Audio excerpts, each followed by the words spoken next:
Jangan lagi melakukan pemborosan paragraf. Seperti ini, Al-Quran merupakan kitab suci terakhir, teman-teman YouTube sekalian. Minta maaf sebelumnya ini kan orang semua udah tahu, bahkan yang non-muslim pun tahu bahwa Al-Quran itu kitabnya orang Islam. Kan sangat boros ini kata-kata dimasukkan ke dalam tesis kita. Nah, inilah yang akan kita pikirkan matang-matang. Kemana kajiannya Ustaz? Setiap hal-hal yang sudah dipahami orang nggak usah dimasukkan. Makanya judul kita ini fokus kepada ru'yatul ruqyah. Masalah ruqyah itulah yang dibahas. Bagaimana ruqyah dalam pandangan kalangan. Ini kan ru'yah. Artinya penglihatan kan. Melihat Tuhan nanti ujungnya. Jadi yang dikembalikan teman-teman YouTube sekalian adalah fokus kita kepada kita punya judul. Halo sahabat semuanya, salam giat. Berjumpa di channel al.andawi.andi. Jangan lupa klik tombol subscribe dan nyalakan loncengnya ya. Terima kasih. Assalamualaikum warahmatullahi wabarakatuh. Salam giat. Berjumpa kembali bersama channel Al-Andawi Andi. Saat ini kita berjumpa dengan mahasiswa S2 Ilmu Al-Quran Tafsir program Magister Khairul Fadli Shihab. Sihombing. Oh, Sihombing. SHB pikir Shihab bukan Sihombing. Nah, nggak apa-apa Ustaz, terangin aja. Baik, kali ini khusus kita untuk melakukan koreksi dari proposal yang akan dimajukan oleh saudara Khairul Fadli. Fadli, Yes, sir. yang pertama adalah di saat ini akan dimajukan sebagai proposal, berarti ini masih perencanaan, bisa diterima, bisa juga tak diterima. Tapi mudah-mudahan diterima. Amin. Nah, oleh karena itu, di halaman pertama itu tidak dibuat bab 1, namun dibuat proposal tesis di atasnya. Kemudian di bawah proposal tesis di bagian ujung kiri, paling atas, baru dibuat judul dengan font kurang lebih 14-16. Buatlah judulnya tadi, penafsiran Syekh Al-Jamaksari tentang Ruqyatul buka kurung studi tafsir Al-Quran surat Al-Qiyamah ayat 22-23 dalam kitab Al-Kasyaf. Tafsir ini ya. Yes, sir. Al-Kasyaf. Baru masuk nanti langsung terus ke latar belakang masalah. Filosofinya kemana? Bila sudah bab 1, pasti dia masuk ke bab 2 dengan perbaikan, dan itu sudah masuk proses bimbingan. Tapi bila dalam proposal, dia bisa jadi adalah batal judulnya dan belum ada memiliki kepastian, kecuali memang pasti kalau udah diterima pun dia ada perbaikan-perbaikan gitu ya. Nah, intinya adalah bab 1 tertulis adalah dalam proses bimbingan, terjadi fokus yang berkedalaman, berkelanjutan untuk menuju pada bab 2. Sedangkan ini masih fokus kepada sebuah judul yang disesuaikan dengan isinya. Tuh. Kedua, sebelum selanjutnya ada pertanyaan nggak tadi? Sepertinya pas, Ustaz. Oke. Ini tadi Ustadz lihat dalam penampilan. Yang kedua, ini kita jangan lagi melakukan pemborosan paragraf.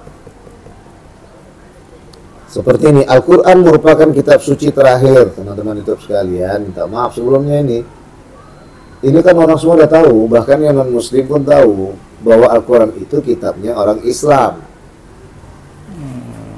Kan sangat boros ini kata-kata dimasukkan ke dalam tesis kita.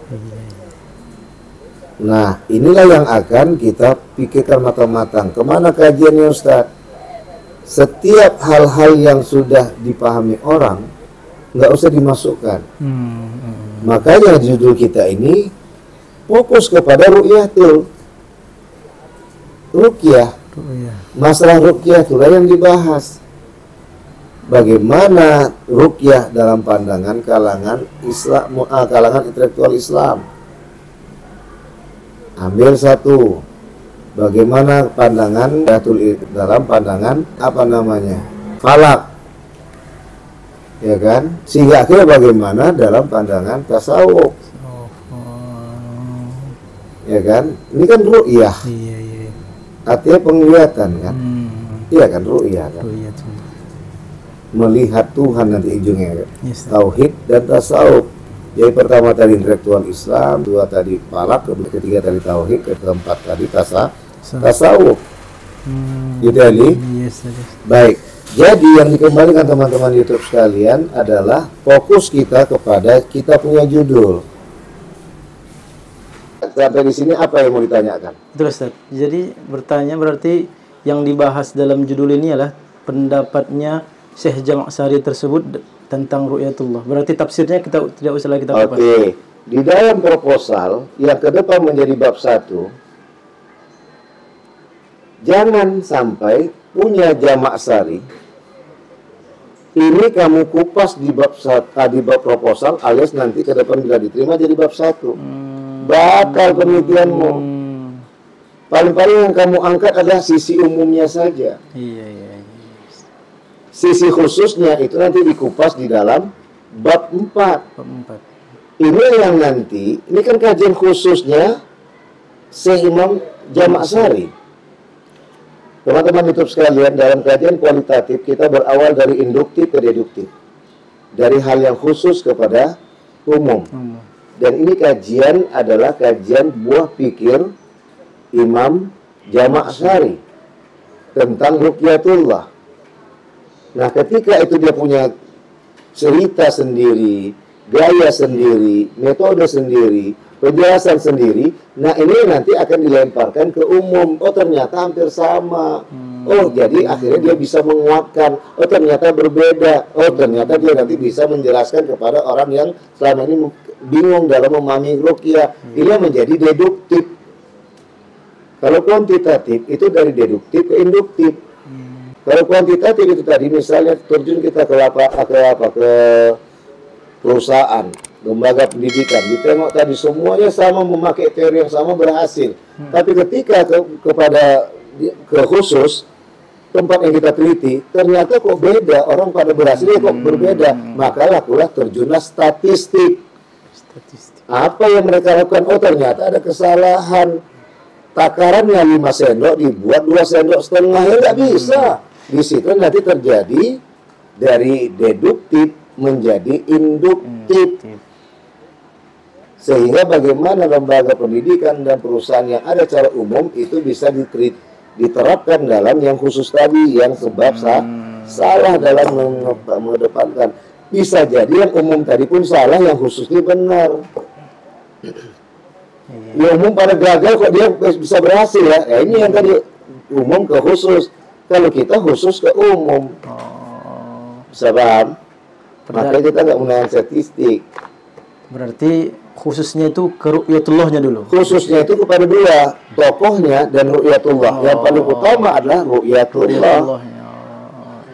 Baru kita kepada tokoh. Gitu ya.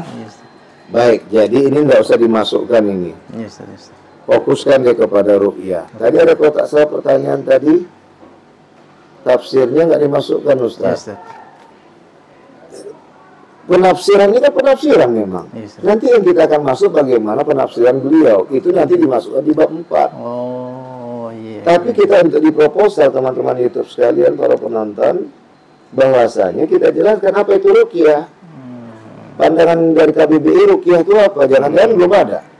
Maka kita bantu penjelasan dengan kalangan intelektualis muslim, kemudian ilmu falak, kemudian tauhid, kemudian tasawuf. Walaupun nanti ke depannya ada lari ke tauhid ini.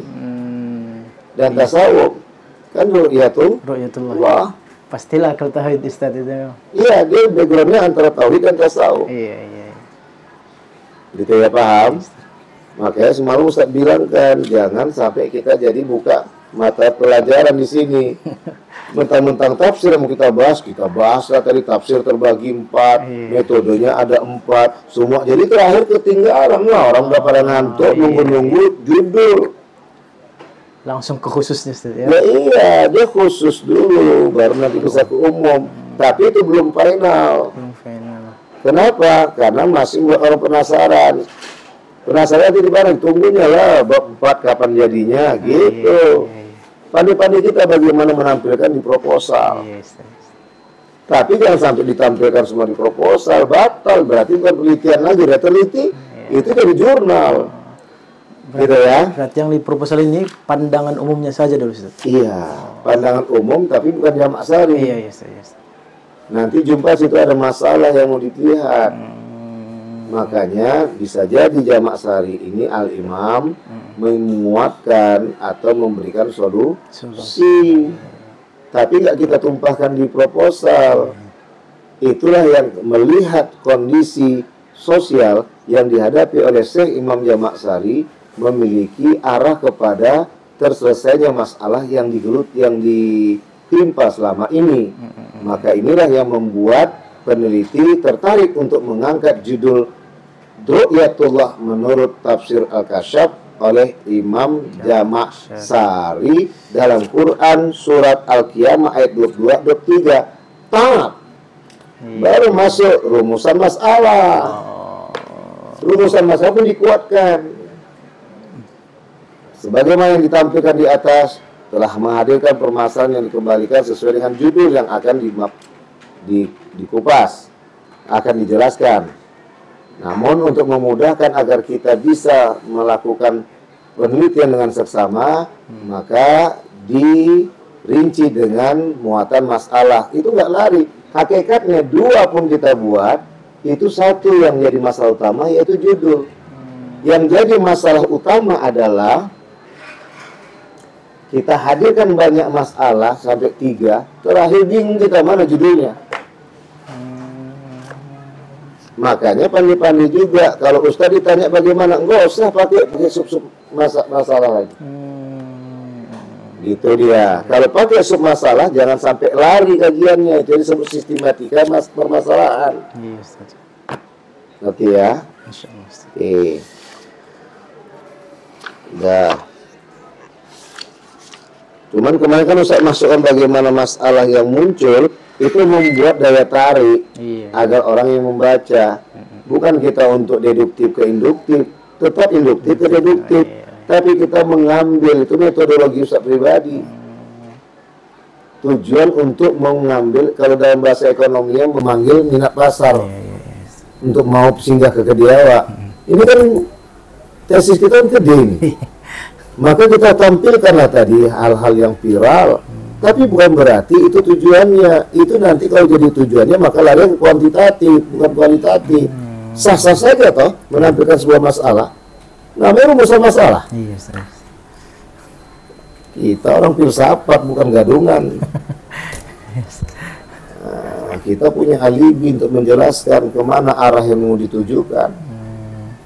Gitu ya, Padli. Ya itu tadi yang itu aja tinggal diapakan.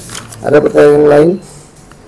Berarti Fadli kutip dari yang Ustadz jelaskan tadi, yang perlu dibahas tadi pandangan pertama, pandangan dari intelektual Islam ya, tentang ru'yatullah. Itu pun nggak perlu banyak-banyak. Itu cukup diambil aja perwakilan. Itu nanti bisa kamu tumpahkan di bab 2 dalam landasan teori. Berarti di proposal ini, tadi kamu perwakilan saja mana yang kira-kira bisa menggigit dan menjadi daya tarik. Ya kan? Dalam ilmu falak, ru'yatullah adalah melihat. Penglihatan itu dapat menjangkau sampai tembus jauh berapa ribu kilometer yang tidak bisa ditengok dengan mata biasa. Satu. Menurut pakar tauhid, bahwa ru'yah itu terlihat dalam rasa. Misalnya gitu kan. Nah, tapi nanti kayak mana? Nah, ini yang jadi perdebatan. Seperti ru'yah hilal. Kemudian ru'yah tentang bagaimana Allah dengan rasa. Ada yang mengatakan aku merasakan Allah itu ada kalau udah aku kaya raya. Yes. Ada yang mengatakan oh tidak, aku tak perlu kaya raya pun kalau udah tenang batinku udah kaya, udah terlihat aku udah jelas melihat Allah. Kan gitu. Ini ada pergulatan antara tauhid dan tasawuf. Gitu, bisa dipahami? Bisa, Ustaz. Nah seperti itulah dia tadi. Akhirnya intelektual muslim menumpahkan ruqyatullah adalah bla bla bla bla bla, yang melakukan ibadah dengan senang seakan-akan melihat Allah, dan bila tidak melihat Allah maka dia sungguh dilihat oleh Allah. Ini disebut dengan bahasa ihsan.